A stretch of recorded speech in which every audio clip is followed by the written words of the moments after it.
Evening நேரம் நல்ல மழை, காத்தோட கூடிய மழையாக இருந்துச்சு. சரி செடியை பார்க்கலான்னு போனோன்னா கேப்சிகம்னு ஒரு சின்ன காய் விட்டுருந்தது, நிறைய பிஞ்சு பூ வேறு இருந்தது. கருவேப்பிலை செடி இப்போ தான் ஒடிச்சு விட்டுருந்தேன், இப்போ தான் வளர்ந்துட்டு இருக்குது. நல்லா வளரும், மழையெல்லாம் வருதில்ல, சூப்பராக வளர்ந்துரும்னு நினைக்கிறேன். சரி நான் மல்லித்தலை பறிக்க வந்தேன், பறிச்சாச்சு. எதுக்குன்னு பார்க்குறீங்களா, நல்லா மழை வருதில்ல, சரி சூப்பரான ஒரு சிக்கன் நூடுல்ஸ் செய்யலான்னு சொல்லி தான் ட்ரை பண்ண போகிறேன். வாங்க பார்க்கலாம் எப்படின்னு.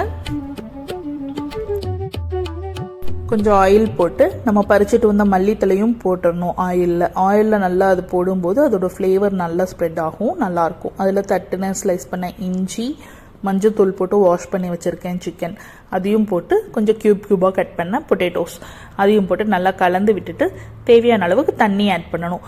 தண்ணி அளவாக ஆட் பண்ணுங்கள். சிக்கன் பாயில் பண்ணும்போது அதுவும் தண்ணி விடும். ஸோ நீங்கள் வேணுங்கிற அளவுக்கு தேவையான அளவுக்கு மட்டும் தண்ணி ஆட் பண்ணுங்கள். நல்லா ஹாஃப் பாயில் ஆன உடனே வச்ச பூண்டு, வெங்காயம், தக்காளி பெரிய பெரிய ஸ்லைஸாக தான் கட் பண்ணியிருக்கேன், பரவாயில்ல போட்டுக்கலாம். போட்டுட்டு மிளகாத்தூள் போடணும். மிளகாத்தூள் போட்டுட்டு கொஞ்சம் சோய் சாஸ், நான் டார்க் சோய் எடுத்துருக்கேன், நீங்கள் எது வேணால் எடுத்துக்கலாம், லைட் சோய் கூட எடுத்துக்கலாம். எடுத்துட்டு டொமேட்டோ சாஸ் கொஞ்சம் போட்டுட்டு அதையும் கலந்து விட்டுட்டு கூட கருவேப்பிலை கொஞ்சம் வச்சுருக்கேன் பாருங்கள், அதையும் போட்டு நல்லா கலந்து விடணும். நல்லா கலந்து விட்டுட்டு மூடி வச்சிடணும். உப்பும் தேவையான அளவுக்கு போட்டுட்டு மூடி வச்சிட்டிங்கன்னா இன்னொரு ஹாஃப் குக் வேகணும்ல, அதில் வெந்துடும். அதுலேயே உருளைக்கிழங்கு எல்லாமே ஈக்குவலாக வெந்துடும், நல்லாயிருக்கும்.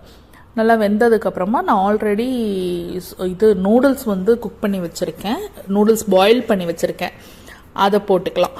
நூடுல்ஸ் பாயில் பண்ணும்போது 80% இல்லை 90% பண்ணுங்கள்.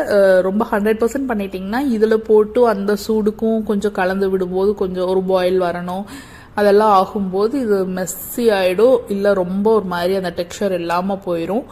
அதனால் அளவாக பாயில் பண்ணி வச்சுக்கோங்க. அதையும் போட்டுட்டு கடைசியாக ஒரு முட்டை உடைச்சி ஊற்றிட்டு அது மேலே கொஞ்சம் பிளாக் பெப்பர் போட்டுட்டு கொஞ்சம் பிளாக் சிசம் போட்டிங்கன்னா சூப்பர் ஸ்பைசி நூடுல்ஸ் ரெடி ஆயிரும். ஸ்பைசி வேண்டாம்னா நீங்கள் ஸ்பைஸ் லெவல் மட்டும் கம்மி பண்ணிக்கோங்க, அந்த ரெட் சில்லி மட்டும் கம்மி பண்ணிக்கோங்க, அவ்வளோதான். ட்ரை பண்ணி பார்த்துட்டு சொல்லுங்கள்.